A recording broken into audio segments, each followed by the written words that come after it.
Hello everyone. So next topic for discussion is sexually transmitted diseases और STDs. जो STDs है, STDs में basically आपके सिलेबस में 3 डिजीजेस दिए गए हैं, syphilis, gonorrhoea and AIDS. One by one हमें इनकी पैथोफिजियोलॉजी को डिस्कस करना है. So we will start with the syphilis. Syphilis is a sexually transmitted diseases that is caused by a spirochete that is Treponema pallidum, and this is transmitted via sexual intercourse that will results in the formation of lesions on glans, penis, vulva, vagina and cervix.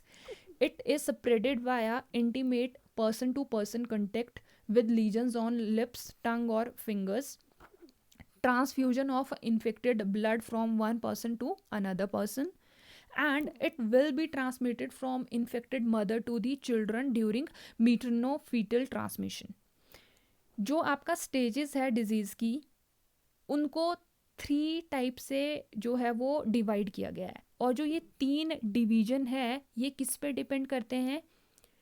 It depends upon the period after which the lesion appear in the host. तो ये stages कौन कौन से हैं? Primary syphilis, secondary syphilis and tertiary syphilis. Primary syphilis में क्या होता है? In this, the disease is characterized by presence of painless chancres. ये क्या होते हैं? पेनलेस अल्सर्स आ जाते हैं जेनिटल्स और एक्स्ट्रा जेनिटल साइट्स पे. जो ये चेंकर्स होते हैं, मेल में ओनली 1 चेंकर प्रोड्यूस होता है, बट फीमेल के केस में जो ये चेंकर्स प्रोड्यूस होते हैं these are multiple in number. और ये कब अपीयर होते हैं? जब आपका स्पायरोकीट ट्रिपेनोमा पैलिडम से जो होस्ट है वो इन्फेक्ट होता है, पर्सन को इन्फेक्ट किया इस स्पायरोकीट ने, तो उसके 2 से 6 वीक्स के बाद में जो मेल या फीमेल है उनमें ये पेनलेस अल्सर्स जो है वो प्रोड्यूस हो जाते हैं. और जब इनका कल्चर मीडिया में सैंपल लिया जाता है तो वहाँ पे जो ये स्पायरोकीट्स है, the spirochetes are clearly visible. Next is secondary syphilis. अब प्राइमरी सिफिलिस किसी पर्सन को हुआ, वहाँ पे उस पर्सन को ट्रीट किया गया, बट अगर उसको प्रॉपरली ट्रीट नहीं किया है तो वो पेशेंट में फर्दर लीजन्स आने प्रोड्यूस होते हैं और वहाँ पे सेकेंडरी सिफिलिस जो है वो प्रोड्यूस हो जाता है. Inadequately treated patient of primary syphilis develop mucocutaneous lesions and painless lymphadenopathy in 2 to 3 months after the exposure. यहाँ पे जो प्राइमरी सिफिलिस है वो वहाँ पे सिम्टम्स कब आ रहे थे? 2 से 6 वीक्स के अंदर सिम्टम्स आ रहे थे. अब अगर इन पर्सनस को इनएडिक्वेटली ट्रीट किया गया है तो वहाँ पे सेकेंडरी सिफिलिस के सिम्टम्स आने शुरू हो जाएंगे, आपका म्यूकोक्यूटेनियस लीजन्स होने प्रोड्यूस हो जाएंगे. और जो ये सिम्टम्स आते हैं ये कब आते हैं? Within 2 to 3 months after the exposures. जो ये म्यूकोक्यूटेनियस लीजन्स होते हैं, these lesions may be in the form of mucous patches on mouth, pharynx and vagina. जो आपका ये सेकेंडरी सिफिलिस होता है, this is a highly infective stage of syphilis. Next is tertiary syphilis.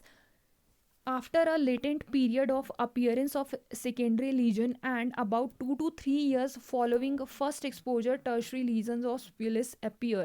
And जो ये tertiary syphilis होता है, this is the most dangerous stage of syphilis.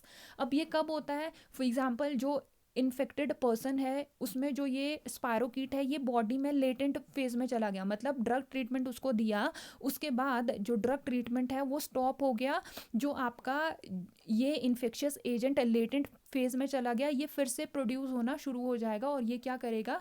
फिर से सिफिलिस के सिम्टम्स आने शुरू हो जाएंगे. तो इस टाइप के सिम्टम्स को हम क्या बोलते हैं? Tertiary syphilis. और जो ये सिम्टम्स आते हैं ये कब आते हैं? 2 to 3 ईयर्स के बाद. मतलब पर्सन में पहले पर्सन को ट्रीट भी किया गया, फिर उसके बाद उसमें प्राइमरी सिम्टम्स आए, सेकेंडरी सिम्टम्स आए, ट्रीटमेंट के बाद जब वो ट्रीटमेंट स्टॉप हुआ, मतलब जो स्पायरोकीट है वो बॉडी से पूरी तरह से बाहर नहीं गया, वो बॉडी में ही लेटेंट फेज में चला गया और थोड़े टाइम के बाद वो एक्टिवेट हो गया. जब वो लेटेंट फेज वाला आपका स्पायरोकीट एक्टिवेट हुआ तो वहाँ पे फिर से सिफिलिस के सिम्टम्स आने शुरू हो गए. जो ये सिम्टम्स आते हैं, जो ये लीजन्स प्रोड्यूस होते हैं, ये कब होते हैं? 2 से 3 साल के बाद. There are 3 types of tertiary syphilis: cardiovascular syphilis, neurosyphilis and benign syphilis. Cardiovascular syphilis, this is also known as syphilitic aortitis, means यहाँ पे क्या इन्वॉल्व है? आपका thoracic aorta इन्वॉल्व है. जो ऑर्टा है, ऑर्टा की जो वॉल्स है वो बहुत वीक हो जाती है और डायलेट हो जाती है, बिकॉज वहाँ पे जो स्पायरोकीट है उसने इन्फेक्शन किया है, और अल्टीमेटली वहाँ पे क्या हो जाएगा, ऑर्टिक एन्यूरिज्म हो जाएगा, और जो ऑर्टिक वेल्व है वो पूरी तरह से कैसे हो जाएंगे, आपका नैरो हो जाएंगे, और अल्टीमेटली इस टाइप के सिफिलिस को हम क्या बोलते हैं, cardiovascular syphilis. Next is neurosyphilis. Neurosyphilis का मतलब है ब्रेन से रिलेटेड बात हो रही है, मींस मिनिंगोवेस्कुलर सिफिलिस अफेक्ट चीफली दी मिनिंजेस। मिनिंजेस जो है वो आउटर मोस्ट कवरिंग होती है ब्रेन में, and it will affect the brain. Next is benign syphilis. Benign syphilis के केस में क्या होता है, there is production of type 4 hypersensitivity reactions, or it may be present in bone, skin, skeletal muscle and mucous membrane of the mouth. Next is congenital syphilis. जो congenital syphilis है, it will develop in the fetus of more than 16 weeks of gestation who is exposed to the spirochete infection. And this is of two type, infantile syphilis and late congenital syphilis. Next is gonorrhea. Gonorrhea is caused by a gram negative Diplococcus neisseria gonorrhea. जो इनके causative agent है, जैसे syphilis का स्पायरोकीट से होता है, Treponema pallidum involve होता है, और गोनोरोइया में नाइजीरिया गोनोरोइया जो कि एक डिप्लोकोकस ग्राम नेगेटिव बैक्टीरिया है। तो इनके जो नेम है, पॉजिटिव एजेंट्स के नेम आपको अच्छे से लर्न करने हैं। This is more common in the female, and जो सिम्टम्स होते हैं, symptoms will appear after 2 to 3 days of inoculation. जो सिम्टम्स आते हैं गोनोरोइया के केस में, that is dysuria, increased urinary frequency, and bacteria produces the supportive inflammation. Males के case में जो सिम्टम्स होते हैं वो कैसे होते हैं, लोकलाइज्ड होते हैं, एंड बट में progress to prostate gland, seminal vesicle, testis, epididymis और ग्लैंड्स। अगर फीमेल के केस में देखें तो यहाँ पे इन्फ्लामेशन होती है यूटेरस में, फेलोपियन ट्यूब में, ओवरीज में इन्फ्लामेशन शुरू हो जाती है, और अल्टीमेटली इनफर्टिलिटी प्रोड्यूस होगी, और which will leads to the ectopic pregnancy. तो ये आपको थोड़ा सा ये लर्न करना है। Next is AIDS. AIDS is also known as acquired immunity next is AIDS which is also known as acquired immunodeficiency syndrome, and causative agent क्या होता है इसके लिए, HIV ह्यूमन इम्यूनोडेफिशिएंसी वायरस से एड्स प्रोड्यूस होता है। जो एड्स में सिम्टम्स आते हैं, that is fever greater than 100 degree Fahrenheit 37.7 degree Celsius for more than 1 month in the absence of other causes. There is involuntary weight loss. There is continuous diarrhea that persists for 1 month in the absence of other symptoms. These are the major signs of AIDS, acquired immunodeficiency syndrome, and this is caused by HIV virus. Next is major minor signs. Minor signs include persistent cough which will be for more than 1 month. There is generalized lymphadenopathy. There is recurrent herpes zoster. There is chronic progressive and disseminated herpes simplex infection. There is generalized pruritic dermatitis. There is oropharyngeal candidiasis. These are the minor symptom for the AIDS. अब AIDS में, AIDS की pathogenesis बहुत important है। Aetiology मैंने बोला, it is caused by the HIV-1 और HIV-2 retrovirus. जो ये HIV-2 है, this has about 40% sequence homology with HIV-1 virus, and this is closely related to the, this virus is closely related to the simian immunodeficiency virus. जो HIV-1 virus होता है, इसके different strains होते हैं, और उन स्ट्रेन्स में म्यूटेशंस आती रहती है, चेंजेस आती रहती है। इसलिए जो इसका ट्रीटमेंट है, जैसे ड्रग ट्रीटमेंट देते हैं इसके लिए, तो वो इफ़ेक्टिव नहीं होता है, बिकॉज जो ये HIV-1 वायरस है इसमें बहुत से स्ट्रेन्स हैं, मल्टीपल स्ट्रेन्स है, और वहाँ पे उन स्ट्रेन्स में म्यूटेशंस आती रहती है। तो जो ड्रग ट्रीटमेंट एक स्ट्रेन के लिए दिया है, उतने में क्या होगा, जो वायरस है वो अपना आपका उस वायरस में म्यूटेशन हो जाएगी, म्यूटेशन होगी तो वो अपना पूरा का पूरा मॉर्फोलॉजी, पूरा का पूरा स्ट्रक्चर ही चेंज कर लेगा, और जो ड्रग ट्रीटमेंट दिया था वो किसी और स्ट्रेन के लिए दिया था और ये स्ट्रेन कोई और होगा, तो इसलिए इसको ट्रीट करना बहुत डिफ़िकल्ट है। There are two groups, that is M and O group. जो एम है, एम में 10 सब टाइप है ए से जे तक, और जो इंडिया में है वो सब टाइप सी जो है वो प्रीडोमिनेट करता है। तो जो आपका एड्स है इसके लिए कॉजेटिव एजेंट क्या है, HIV वायरस कॉजेटिव एजेंट होता है। एंड अगर हम इस HIV वायरस का स्ट्रक्चर देखें तो this is spherical in shape, और जो इसका कोर है ये वाला आउटर मोस्ट कोर, इस कोर पे प्रोटीन्स प्रेजेंट होती है। जैसे यहाँ पे आप देख सकते हो ये वाला कोर, इस कोर पे प्रोटीन्स प्रेजेंट है। कौन सी प्रोटीन, GP24 प्रोटीन प्रेजेंट है। इसको हम क्या बोलेंगे, इसको कोर प्रोटीन बोलेंगे। ये स्फेरिकल है ना शेप में, स्फेरिकल है शेप में, और ये इस वायरस का कोर है। यहाँ पे अंदर आप देख सकते हो यहाँ पे एक एंजाइम प्रेजेंट है। इस एंजाइम का नाम क्या है आपका, रिवर्स ट्रांसक्रिप्टेज एंजाइम, और इसके 2 स्ट्रैंड प्रेजेंट होते हैं। RNA प्रेजेंट है, 2 RNA के स्ट्रैंड्स प्रेजेंट है, और जो इसका कोर है इस पे क्या है, प्रोटीन्स प्रेजेंट है। कौन कौन से प्रोटीन्स प्रेजेंट है आपका, GP24 प्रोटीन प्रेजेंट है, और GP18 प्रोटीन जो है इसके कोर पे प्रेजेंट है। और जो ये कोर है इस HIV वायरस का, it is covered by a double lipid bilayer membrane. ये आप देख सकते हो यहाँ पे, ये क्या है, लिपिड मेम्ब्रेन है। और जो ये मेम्ब्रेन है इस मेम्ब्रेन पर भी ग्लाइकोप्रोटीन्स प्रेजेंट होंगे। कौन कौन से ग्लाइकोप्रोटीन्स प्रेजेंट है, एक आपका GP120 प्रोटीन प्रेजेंट है, और दूसरा GP41 प्रोटीन जो है इसके कोर पे प्रेजेंट है।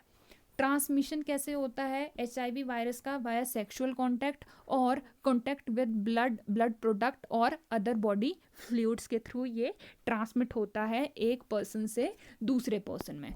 अगर हम पैथोफिजियोलॉजी देखें, ये देखो ये क्या है, ये फ्री वायरस है, और ये होस्ट सेल है, ठीक है, जिस पर्सन को इन्फेक्ट करेगा ये वायरस, ये उस पर्सन का सेल है। अब जो ये फ्री वायरस है ये क्या करेगा, जाके बाइंड करेगा होस्ट सेल के ऊपर। ये होस्ट सेल है। अब होस्ट सेल्स के ऊपर ये आप देख सकते हो ये रिसेप्टर्स प्रेजेंट है।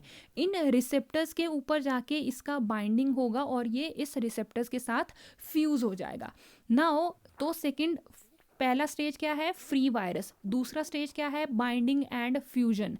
जो ये सेल, ये आपका HIV वायरस है, ये जाके होस्ट सेल पर बाइंड करेगा। इन सेल्स पे कुछ रिसेप्टर्स प्रेजेंट होंगे, उन रिसेप्टर्स के साथ ये बाइंड करेगा। और कौन से सेल्स को बेसिकली ये अफेक्ट करता है, CD4 सेल्स को ये अफेक्ट करता है। इन CD4 सेल्स के ऊपर रिसेप्टर्स है जहाँ पे जाके ये फ्री वायरस जो है वो बाइंड होता है। अब बाइंडिंग के बाद थर्ड स्टेज क्या आएगा, इन्फेक्शन का स्टेज आएगा। मतलब जो ये वायरस है ये क्या करेगा, जितना भी इसके अंदर कंटेंट है उस कंटेंट को होस्ट सेल में पोर कर देगा। अब कंटेंट पोर हुआ तो यहाँ पे आपका HIV RNA इसमें पोर हो गया, और जो ये होस्ट सेल है वहाँ पे क्या है, DNA प्रेजेंट होगा। ये वाला होस्ट सेल का DNA है।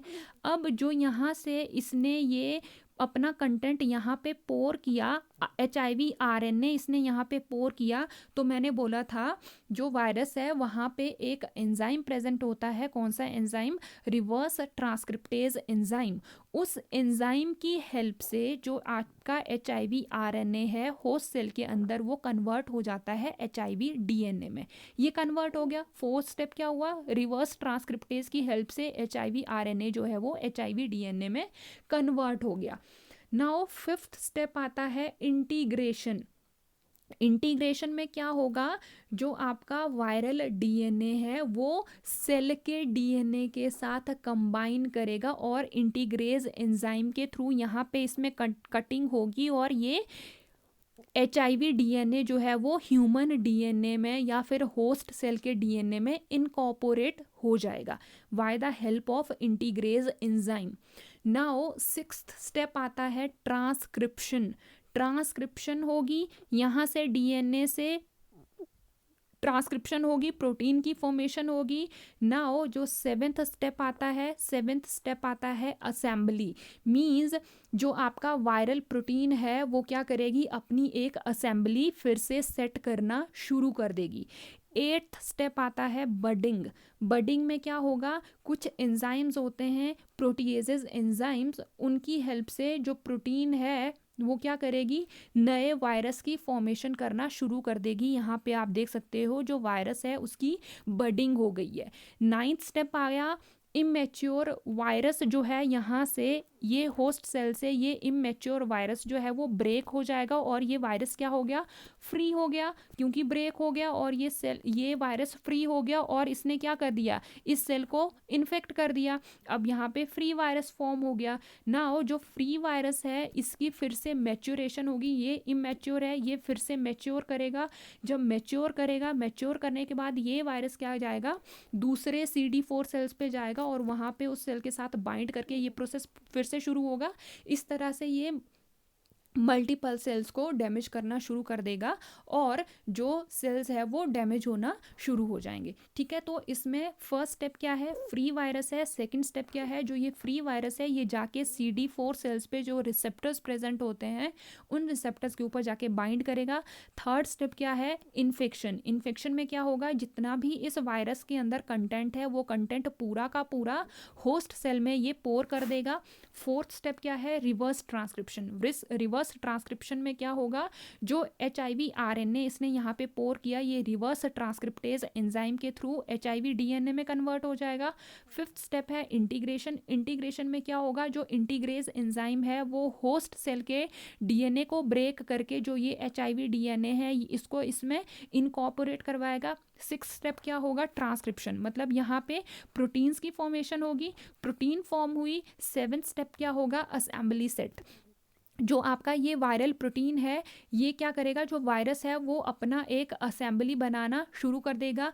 एट स्टेप इज बडिंग, मतलब यहाँ पे इसने अपनी असेंबली सेट करनी शुरू की और यहाँ पे इसने क्या किया, फ्री जो वायरस है वायरस की फॉर्मेशन शुरू हो गई, बडिंग शुरू होगी। नाइन्थ स्टेप इज जो इमेच्योर वायरस है ये इस CD4 सेल से फ्री हो जाएगा, ये इमेच्योर वायरस है। टेंथ स्टेप में क्या होगा, जो ये वायरस है ये फिर से मेच्योर हो जाएगा, मेच्योर होगा तो ये नेक्स्ट सेल को डैमेज करना शुरू कर देगा।